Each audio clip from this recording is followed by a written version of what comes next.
السلام علیکم، میں ہوں علی اصغر اور آپ دیکھ رہے ہیں میرا یوٹیوب چینل۔ مسجد رحمت العالمین میں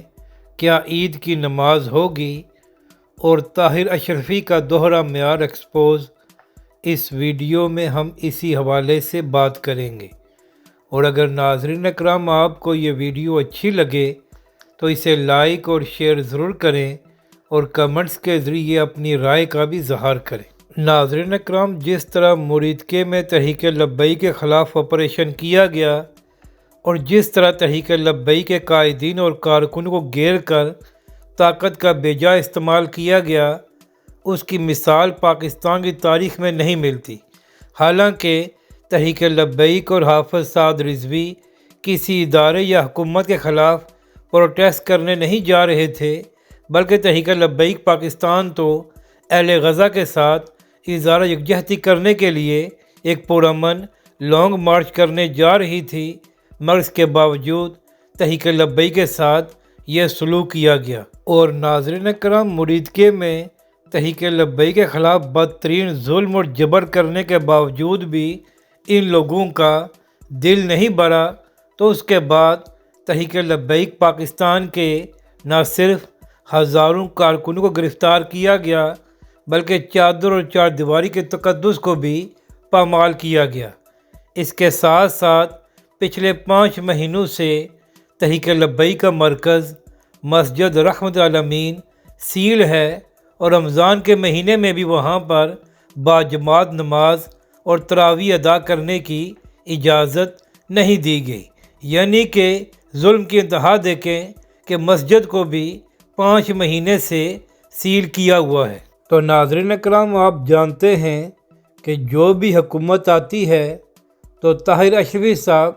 اس کے بڑے قریب ہو جاتے ہیں اور اس کی تعریفیں کرنا شروع ہو جاتے ہیں۔ پہلے طاہر اشرفی صاحب عمران خان صاحب کے ساتھ تھے اور وہ عمران خان صاحب کے گیت گایا کرتے تھے اور عمران خان صاحب کی تعریفیں بھی کرتے تھے۔ جیسے حکومت تبدیل ہوئی تو اس کے بعد طاہر اشرفی صاحب کا موقف بھی تبدیل ہوا اور آج کل وہ نئی حکومت کی بھی اسی طرح تعریفیں کر رہے ہیں۔ یعنی کہ حکومتیں تو تبدیل ہوتی رہتی ہیں، مگر علامہ صاحب کا موقف ہر حکومت کے بارے میں ایک جیسا ہی ہوتا ہے۔ تو آج سے 2 ہفتے پہلے طاہر اشرفی صاحب نے ایک انٹرویو دیا تھا اور اس میں وہ یہ تاثر دے رہے تھے کہ جیسے حکومت تو تحریک لبیک کے ساتھ مذاکرات اور بات چیت کرنے کو سنجیدہ تھی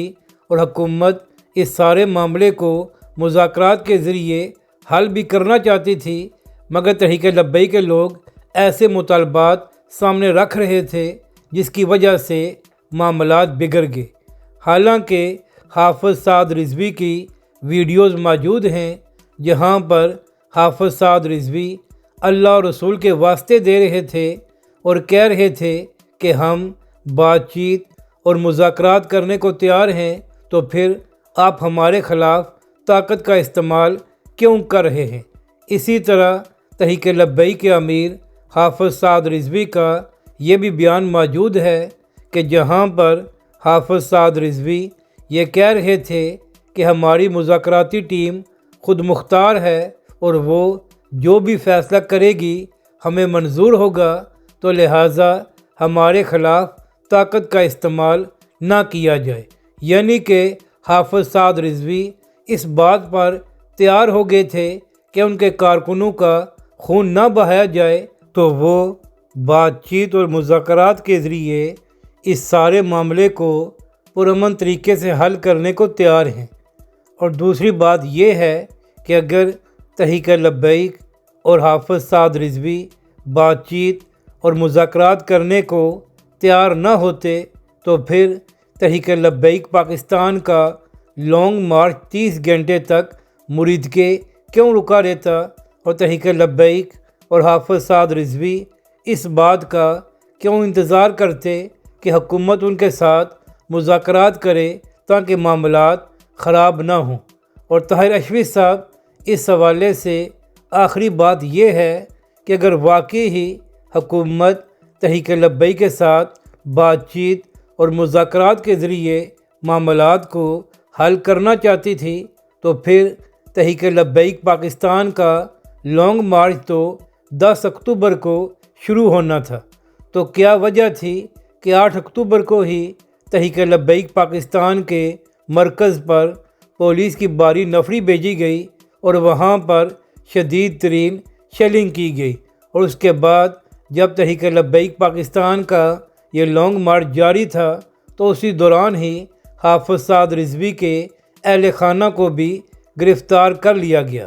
تو اسے تو یہی بات ظاہر ہوتی ہے کہ حکومت جان بوجھ کر ایسے کام کر رہی تھی کہ جس سے معاملات مزید خراب ہوں اور تحریک لبیک بات چیت یا مذاکرات کرنے کو تیار نہ ہو، مگر اس کے باوجود تحریک لبیک اور حافظ سعد رضوی بات چیت اور مذاکرات کرنے کو تیار تھے، مگر تحریک لبیک کے امیر حافظ سعد رضوی کی بات نہیں مانی گئی اور تحریک لبیک کے خلاف پاکستان کی تاریخ کا بدترین ظلم کیا گیا۔ اب بات کرتے ہیں کہ طاہر اشرفی صاحب کا دوہرا معیار کس طرح ایکسپوز ہوا ہے۔ تو ناظرین کرام، 2 دن پہلے طاہر اشرفی صاحب میڈیا سے بات کرتے ہوئے یہ کہہ رہے تھے کہ پچھلے 15 دنوں سے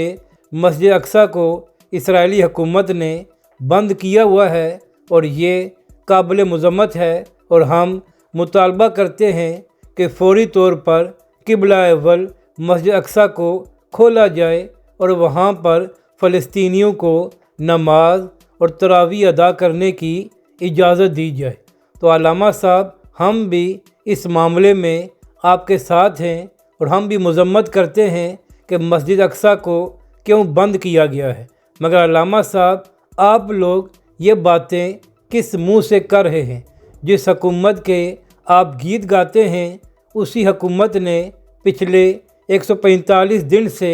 تحریک لبیک کے مرکز مسجد رحمت العالمین کو سیل کیا ہوا ہے، اور پورے رمضان کے مہینے میں وہاں پر نماز اور تراویح ادا کرنے کی اجازت نہیں دی گئی۔ تو طاہر اشرفی صاحب ذرا ہمت کر کے یہ بھی مطالبہ کریں کہ فوری طور پر مسجد رحمت العالمین کو کھولا جائے اور وہاں پر بھی باجماعت نماز ادا کرنے کی اجازت دی جائے۔ اگر آپ اپنے ملک میں جس مسجد کو سیل کیا گیا ہے اس حوالے سے بات نہیں کر سکتے، تو پھر جب آپ مسجد اقصیٰ کے حوالے سے بات کریں گے تو اس کا کوئی وزن نہیں ہوگا اور اس سے آپ کا دوہرا معیار ایکسپوز ہوگا۔ اور طاہر اشرفی صاحب، دوسری بات تو یہ ہے کہ آپ تو فرما رہے تھے کہ تحریک لبیک پاکستان لانگ مارچ کیوں کر رہی ہے، فلسطین میں تو امن معاہدہ ہو گیا ہے اور وہاں کے لوگ مٹھائیاں تقسیم کر رہے ہیں۔ تو اگر واقعی ہی امن معاہدہ ہو گیا ہے اور وہاں کے لوگ مٹھائیاں تقسیم کر رہے ہیں تو پھر کیا وجہ ہے کہ بقول آپ کے پچھلے 15 دنوں سے مسجد اقصیٰ کو بند کیا گیا ہے اور وہاں پر نماز پڑھنے کی اجازت نہیں دی گئی؟ یعنی کہ اس سے یہ بات ثابت ہوتی ہے کہ تحریک لبیک پاکستان جو لانگ مارچ کرنے جا رہی تھی وہ ٹھیک تھا اور بلا وجہ تحریک لبیک پاکستان کو تنقید کا نشانہ بنایا جا رہا تھا۔ چلیں طاہر اشرفی صاحب، رمضان کا مہینہ تو گزر گیا مگر پنجاب حکومت نے مسجد رحمت العالمین میں نماز اور تراویح ادا کرنے کی اجازت نہیں دی۔ تو ذرا ہمت کر کے مریم نواز صاحبہ اور پنجاب حکومت سے یہ مطالبہ کر دیں کہ فوری طور پر مسجد کو کھولا جائے تاکہ مسجد رحمت العالمین میں عید کی نماز تو ادا ہو سکے۔ اگر آپ پنجاب حکومت سے یہ مطالبہ نہیں کر سکتے کہ مسجد رحمت العالمین کو کھولا جائے اور وہاں پر عید کی نماز ادا کرنے کی اجازت دی جائے، تو پھر آپ کس منہ سے میڈیا کے سامنے یہ مطالبہ کرتے ہیں کہ مسجد اقصیٰ کو کھولا جائے، جب آپ کے اپنے ملک میں ایک مسجد پچھلے 5 مہینوں سے سیل ہے؟ مگر اس کے باوجود طاہر اشرفی صاحب، آپ کو توفیق نہیں ہوئی کہ آپ حکومت سے مطالبہ کر سکیں کہ مسجد کو کھولا جائے۔ تو اس سے آپ کا دوہرا معیار بری طرح ایکسپوز ہوتا ہے۔ ایک جانب آپ میڈیا پر آ کر بڑی بڑی باتیں کرتے ہیں اور دوسری جانب حالت یہ ہے کہ آپ کے اپنے ملک میں ایک مسجد 5 مہینے سے سیل ہے اور وہاں پر عید کی نماز بھی ادا کرنے کی اجازت نہیں ہے، مگر آپ مکمل طور پر خاموش ہیں اور آپ نے اس معاملے پر اپنی آنکھیں بند کی ہوئی ہیں۔ جبکہ دوسری جانب تحریک لبیک کے کارکن سوشل میڈیا پر یہ مطالبہ کر رہے ہیں کہ فوری طور پر مسجد رحمت العالمین کو کھولا جائے اور اس کے ساتھ ساتھ حافظ سعد رضوی کو بھی منظر عام پر لایا جائے۔ اگر ناظرین اکرام آپ کو یہ ویڈیو اچھی لگے تو اسے لائک اور شیئر ضرور کریں اور کمنٹس کے ذریعے اپنی رائے کا بھی اظہار کریں۔